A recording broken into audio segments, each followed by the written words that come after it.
out that Grok. Don't give them. So maybe there is a hero they want to pick up first of all before giving that opportunity to Team Malaysia. It is interesting that they would ban the Grok. It basically means they have to go Kacha first, otherwise it gets stolen away. Unless Or they even intend, Lapu-Lapu if I they think want. they might be thinking of going Eve first. Oh yeah. And then if the Gatot gets picked by Team Malaysia, then they can go for the high-lows. That might be the idea we're looking at right now. Looks like Team Malaysia will just take out the Baxia. So let's see what Team Indonesia's idea is for their first pick. Let's see. Are they gonna actually go for the year first? That can actually change things around for Team Indonesia.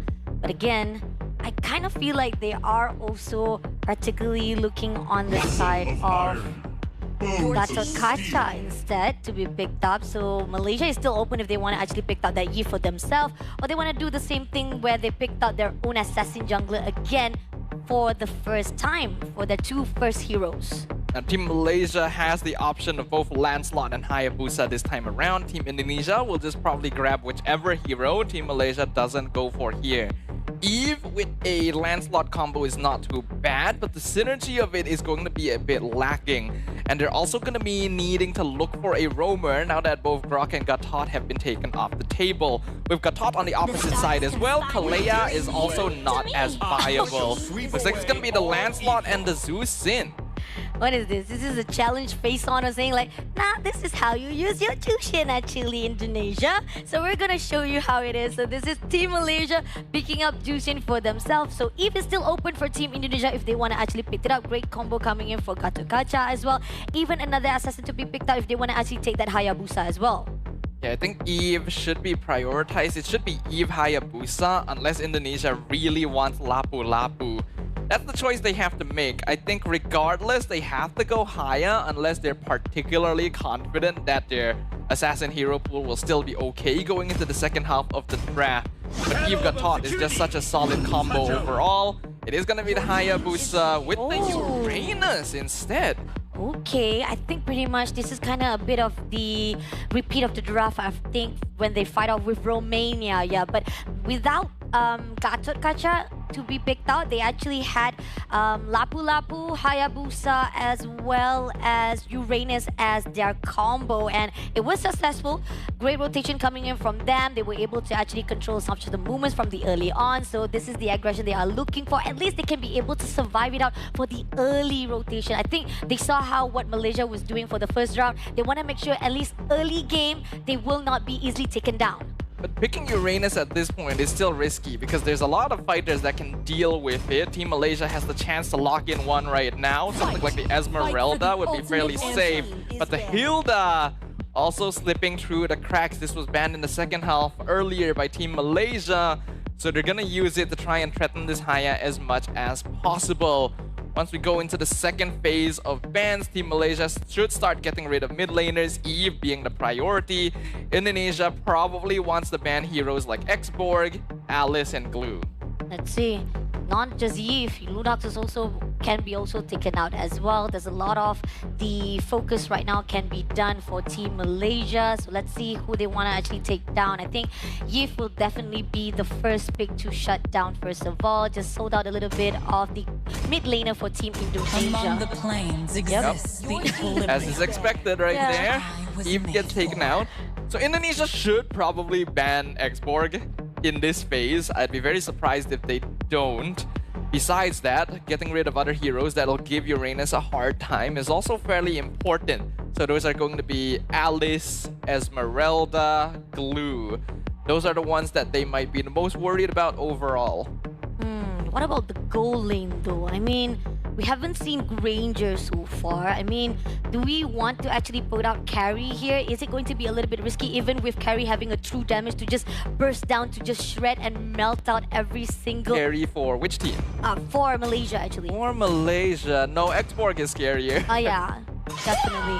But it's going to be Cho actually being picked out by Indonesia to be shut down. I think pretty much we did see some of the double fighter lane is quite scary as well to be picked up for the goal lane. So I think they're pretty much already aware of it, of how the meta is for WEC. Indonesia to be shut down. I think for Malaysia actually. For Malaysia. No, Xborg is scarier. Yeah, definitely. But it's going to be Cho actually been picked out by Indonesia to be shut down. I think pretty much we did see some of the double fighter lane is quite scary as well to be picked up for the goal lane. So I think they're pretty much already aware of it, of how the meta is for WEC. Getting rid of the Cho. So Team Indonesia either thinks this is going to be a gold lane Cho or a roam Cho. Most likely the latter, which means they think this Hilda is EXP instead. It is not too bad a matchup into Uranus, but it does end up being kind of 50-50. Then getting rid of the Cho is perfectly fine. It's because there is a less risk here of Team Malaysia going into double fighter side lane, so you probably don't need to ban Ruby since they already have Zusin and Lance. That's not quite enough scaling to go double fighter. Looks like the Lunox will be targeted, so full focus from Team Malaysia on the mid lane. Let's see, one more to go. And you talked about how when it comes to double fighter, it really doesn't actually have the potential here in the draft-wise of Team Malaysia. And I do agree on that because damage-wise, they still need more. So they probably will be leaning on MM there. So if Indonesia want to actually take down at least one more marksman or even goal lane, that would be probably a good case for them. So it seems that it's going to be GG instead for their side. Again, fighter prioritization from Team Indonesia. I actually forgot that CC was still open and completely slipped my mind at this point. Yeah, that is a perfectly understandable ban because this is a hero that can be flexed into both side lanes and would give Uranus a hard time regardless. But it does mean that Xborg is left open. If Team Malaysia is okay with putting Hilda in the roam position, Xborg versus Uranus is going to be very solid overall. I don't actually think they'll go for their second fighter here yet because there is the option to flex it out. What do I know, right? It's gonna be the Lapu Lapu. Malaysia always surprises off, but Lapu Lapu has been a great addition coming in for the WEC. I think we pretty much have seen a great ground solid coming in for the initiation. That Rivals Fighter comes soon. It's pretty much is a great meta to be straight up used here for their semi-finals. But Team Indonesia, how they want to actually contest this out with Team Malaysia, they still need a little bit of that damage, so they pick up Obsidia again, as well as stealing out Farsa from the hands of Team Malaysia. Again, it is a little bit risky because Team Indonesia did kind of actually have a falter case when it comes to the first draft. They didn't have enough time to actually scale out this Obsidia, so let's see if maybe after that first loss, they will be able to patch things up. Going for Obsidia a second time. This is a marksman hero that can punish assassins. That is the main reason why Indonesia is going for it, to see if they can cheekily catch off Skies. But it already didn't work too well for them the first time around, so I am a little bit concerned. The Farsa as well might find herself in a bit of difficulty since there's a lot of dive heroes on the opposite side. One thing that Team Indonesia can play for is their mid lane duo is very strong overall. But looks like Team Malaysia will still go double fighter regardless of the lack of scaling. The Xborg in the gold lane for a second time, which means they want to play hard and fast again for the early mid game. Oof, this is scary. I mean, when it comes to damage scaling wise, yes, it is a little bit risky on Team Malaysia, but hey, this is where we say we're just going to Langga. We're just gonna straight away crash everyone from the get-go, and hopefully that will be a great execution for Team Malaysia. Right now, we have one more point to go. Can they actually clean it up with them right here at the semi-finals? Only one can move on to the next level, and those who actually drop for this last match, or even they may be able to actually prolong our semi-finals, will have the opportunity to have the going for a fight with Team Malaysia. Is it gonna be the best of one, or is this the end for Team Indonesia? Give it up for World Esports Championship 2025! Can Team Malaysia go to the grand final, or will it be trampled by Team Indonesia? Our defending champions one step away from making it back to the final stage of the WEC. And it is only their longtime rivals who will be able to stand in their way. Who will come out on top this time? Will Indonesia be able to bring out a second stage now that they're pushed into a corner? Oh, I feel like, again, we talked about how the draft-wise, right? Now we are seeing that Team Malaysia is just going to continue to keep up the pace, making sure that they'll be able to actually pressure out Team Indonesia. Going to actually pick out. Yums comes in, goes in for the dash, but it's not going to be enough though. Still, Stormy just tried to actually pick up one after another just to give a lot of pressure from that mid lane. One advantage that Team Indonesia has this time around is that they do actually have mid lane prio. Gatot and Parsa together pair up very well. Kabuki not having a good time in lane as is expected of anyone dealing with an X-Borg. But Team Indonesia can take advantage of their mid lane rotational pressure. It means that Yums isn't able to aggressively invade. It looks like Skies will still try to be a little bit annoying. Yeah, Sakai is definitely going to actually just invade a little by little, getting all the gold crabs as well. Now pushing in, Winnie managed to scare away just safely there, but still, Team Malaysia looking better than ever, making sure that they will be able to put a lot of the constant pressure. Again, just try to actually make sure that Kabuki just don't go over the line. Skies is here to clear the wave as much as possible to make sure that Lolil can actually join the turtle fight. So Team Malaysia will just have the direct numbers advantage. Even if Momo hasn't been having a very good time against Iran, they have an X-Borg. Indonesia cannot contest here. Ooh, barely surviving that, but Momo? No, definitely not. But it is going to be a free turtle in the hands of Team Malaysia, right? In instant, giving a lot of the grounds to be covered things out, especially with the gap as well. But here on out, burning Widdy just a little bit, also picking up as well. Perentation is already open. Joe managed to actually move away with a shadow, but at the same time, a lot of pressure has already been done by Team Malaysia. I think the timing from Joe could have been a little bit better there. If he waited for the Feathered Airstrike to break the Faraga armor, he could have actually entered afterwards with the Quad Shadow and attempt to take out Lolil.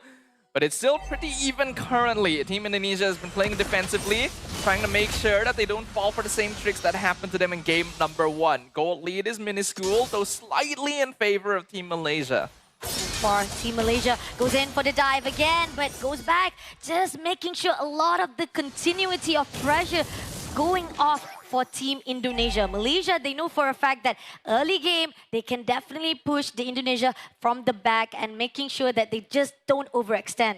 Yeah, Team Malaysia knows there is actually a timer on their heads this time around. Yums has not been able to get a lot of value out of this Hilda so far, and Team Indonesia wants to keep it that way as much as possible. They have multiple sources of mid to late game scaling, where once again, if they don't fall too far behind in the mid stages, we'll just be able to carry them through to the end game. But Malaysia... The keys goes in for the puncher, but missed out a little bit, so Kabuki will still be able to survive things out. So far, we're seeing actually very good movements from Team Indonesia. They have adjusted, even if we're looking at some of the similar heroes from last time around. Not attempting to make overly aggressive plays onto the opposite side, even though they have a Farsa. They're playing defense. They're keeping themselves safe to play for the late game. They know that Malaysia is the one that needs to be creating pressure.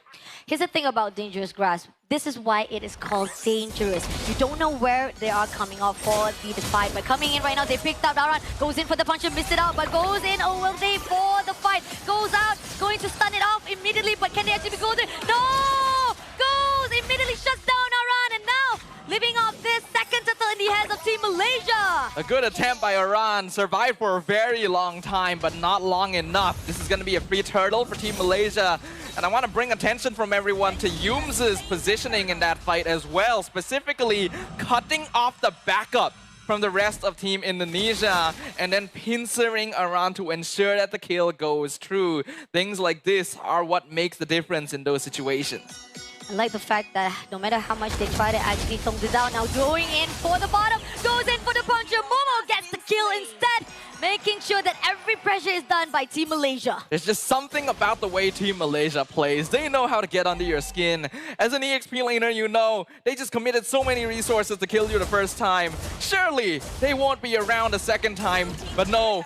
They're hiding for the ambush, especially when Aran doesn't have his stacks built up yet. Goes in for the quad shadow. Feather is already open, but I think Yums will be able to survive it out. Shadow kills, comes in, one last hit. Dojo takes down Yums immediately, but there's going to be just a little bit of trade for Team Indonesia. But Stormy on the other end say, did you just take Yums? You are in the no man's land, my friend. The kiss comes in, he goes in on, but the airborne comes through, and Stormy says, Joe, you are down. There is no escaping from the eyes of Mage Prodigy himself. Joe finally able to get a kill on the side of Team Indonesia, but the trade of the jungler for the roamer is simply not worth it currently. Even though they've been trying to play defensive, Malaysia has already built up a 2K lead once again at the 6-minute mark. Next turtle up in 35 seconds. Indonesia is going to need to slow this down even more, but it's difficult to do so now that Aran has been focused as hard as he was. Now, trying to actually go in for a fight. Kabuki backs off, doesn't have much of the setup that is required for Team Indonesia. They're playing it slowly so far, but again, it's a kiss. I told you guys, you gotta call the police. This is a stealer right here. He is a thief. He keeps on invading every single corner of Team Indonesia. And he's gonna keep doing it too unless they can do something to stop him, which so far they have not been successful with. Map control, even though it was being held on preciously by Team Indonesia before, is now slowly being reclaimed by the Malaysian side. Next hurdle gonna be hard to contest. Joe is not even around. He's just going to try and get farm on the opposite side of the map instead, giving up the objective once again. The fact that now trying to do best to make sure that at least there is going to be a split push. Is it going to be enough? Though so much pressure has already been done, even on the side of the turret itself, we do see that the first layers has already been scrapped out by Team Malaysia. And again, they want to take things a little bit slow, but Malaysia doesn't want to. Now, why would they? They know that they're strong right now. They know that Team Indonesia will actually become a little scary the later the game goes, so they're gonna keep pushing it no matter the circumstances. No! Why did you do that? Now BoMBoM will be able to back things up. Takes down Witty immediately. Years ago, Yums just down Kabuki with the power to build it, but it's going to be Years kill to actually take down Yums, but that's going to be enough though. 2 kills in the blood of Team Malaysia. Yums sacrifices himself there, but it's perfectly worth it to get a kill on the enemy marksman. And once again, Team Malaysia perfectly positioning to punish overextensions on the opposite side. Indonesia cannot feel safe even in their half of the map right now. And their tower is slowly being taken more and more. Joe, at the very least, is able to secure his orange buff from Skies this time. But while he's doing that, his purple is being stolen by Stormy. For one trade, and for another to be lost as well. So that's a sacrifice that is needed by Team Indonesia. But what can you do when every single corner is already been guarded out by Team Malaysia? Again, this is such a clean fight for the 8-minute, 24 seconds. Team Malaysia have proven themselves so powerful to a point that Team Indonesia haven't find the answer for them to back things up. The gold lead still looking pretty big right now for Team Malaysia. Team Indonesia, they have the late game scaling, yes, but they do still need some control on the map in order to achieve it. And they're not even letting Witty go home! Witty! Oh, Witty was just shut down immediately. Again, this overextension that was done by Team Indonesia just falters. It gives so much of the body to the hands of Team Malaysia. The AOG was cancelled 2 times in a row there. That feels bad. Gatot Kaca is popular right now because he has ways of getting in and out of fights for free. But when you have a Zeus in focusing you down and all the crowd control that Malaysia is throwing at you, even the tankiest member of Team Indonesia is not able to survive. Without their Gatot, Team Indonesia cannot come anywhere close to contesting this first Lord of the game. And yet another objective goes in the hands for Malaysia without any form of contention. And the fact that Yums was just looking around, making sure that the players of Indonesia just overlooking him, and he's just like, hey, hi guys, what you doing? And now coming off for the Lord that's marching in, it's going to be a little bit of steal of the buff as well. They will be able to secure it out, but somehow Team Malaysia, they know they can be able to actually steal away or even break down that last turret coming in before goes into the inhibitor, but goes out right here. Now, Joe, just a little bit of danger, punches come through, as the case takes down Joe immediately. That is just not worth it. You shouldn't be sacrificing your life to protect your tier 2 like that. There is a Lord pushing down bottom. We're 10 minutes in, and Team Malaysia might already be looking at a potential endgame angle. That's just how far apart the goal difference is looking at right now. Towers being taken down left and right. Holy defenses are intact, so Indonesia should be able to survive this push at the very least. But the damage done is going to delay their potential scaling for so long. Holy defense already been broken. Lord can be able to clear things out for a while, but still, it's not going to be good. God Shadow's already out. They're looking for a way whether they want to actually go into the fight, but somehow they are hesitant. They're making sure there is going to be a discipline so that they can set things up for the defense first. Clear out all the minions wave so that they can actually do a little bit of trade. But here again, this is just timing for Team Indonesia, and they're leaving all those space for Malaysia to just get a lot of their own buffs, getting all their stacks as well. So it's a little bit of risky coming up for Team Indonesia. Considering the goal difference we're looking at right now, Indonesia being able to keep all of their inhibitors alive is actually a pretty good scenario. And even that is after losing all of their external towers. Team Malaysia continuing with the snowball, continuing to threaten every part of the map. Team Indonesia has to stay together to avoid being picked off. And even when they're together, they can't really find anything on the map. The fact that right now goes in for the burning ground. Can they actually go through? Perentation has already opened, but it's going to be Joe who will be able to take down by Stormy. Comes along right now. They had to forfeit. They had to actually disperse because Team Malaysia, they also don't want to overextend. But it seems like Yums just overlooking, trying to find a way. Can they actually do a little bit of setup right here? Team Indonesia fall with 4 players only to survive it out. Step by step, the defending champions are getting closer and closer to the returning to the battle for the throne that they were at a single year ago. Indonesia, their chances are not nil, not 0, but they are very, very small. They need a miracle to happen, a massive mistake being made by their opponents in order to get the scaling necessary. They need to find shutdowns. But it's not like Team Malaysia actually has that many kills either. They've been pressuring Shirley through macro. And because of that, the gold bounties, even if they were to get picked off, are not as high as you would think and not sufficient. Team Indonesia needs multiple teamfight victories in order to get the scaling necessary to compete. Who they want to catch? How they want to catch? That's the question for Team Indonesia. This is going to be a free lot again for the team of Malaysia itself because they're definitely going to actually not contest it off. They're going to make sure to clear it out. But at the same time, right here, AOG had to beat it just to survive it out. Even Aaron seems a little bit lost there, doesn't know how to actually do a little bit of surprise element. And Team Malaysia, again, this is where they're just punishing as well as pressuring Indonesia to just set things up for defense. This is just perfect textbook play coming in here from the host country representatives. They are ticking every single box, fulfilling every single objective and condition to completely deny their opponents space on the map. And we can see that snowball coming up as a result. The Lord now going to be pushing in bot side. There are only inhibitors left standing, no holy defenses. It's a 10k gold difference, which means that the damage from Team Indonesia is still not sufficient. Haas Claws only just completed on Kabuki to try and keep himself in the fight a little bit longer. But Team Malaysia just has so many more resources, and the damage scaling is on another level altogether. Whatever happens here, Team Indonesia needs to find some kind of perfect engagement. And even that might not be enough.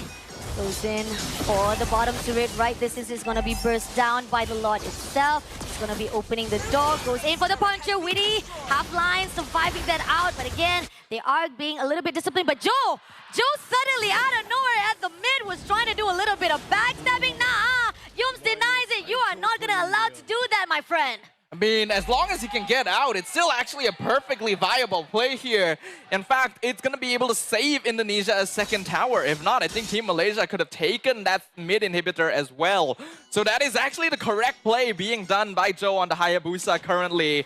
They're going to try and delay for as much as possible, but here comes more minion waves. Fighter strike has already been opened just to make sure to clear the minions of wave. Coming in right now, Loleo trying to actually burst down with the ignition, but still not going to be enough though. Now River's Fighter comes through, but they are going to jump right into the midst right here with Shadow Kill, but doesn't make it actually a good damage. No, it's not going to be enough though. Still have a survivor from the side of Team Malaysia, so they can back off easily, fastly. But I like the way how the sages say, "Good job, you! Good job, you!" Because they were literally rushing on, saying like, "Yums, go get him, man!"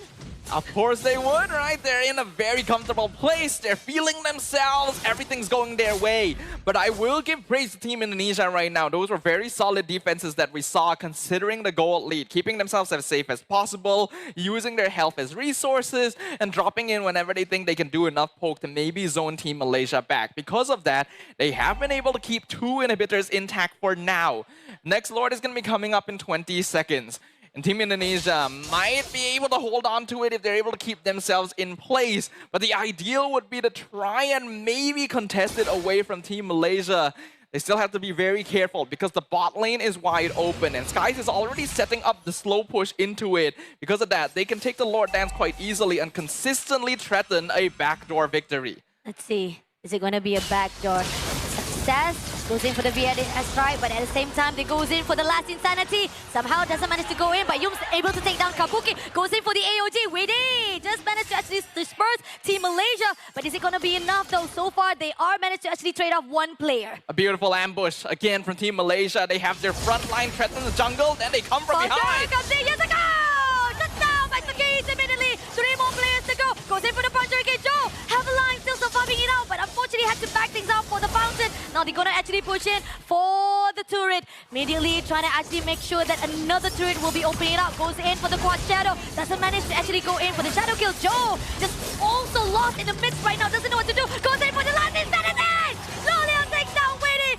leaving Aran as well as Joe. 2 more players to go. They are going to lock into Aran. Now Aran will never be able to grab the wave from the hands of Stormy. Crystal is on the loose right now. Goes in for the puncher as well as for the Thorn Rose, but Crystal is in the midst of it all. Malaysia will be the first ever grand finalist! The defending champions return to the final stage of the World Esports Championship in spectacular fashion. They have systematically dismantled Team Indonesia. Not a single opportunity given, not a single mercy spared. This is the strength of Team Malaysia on full display.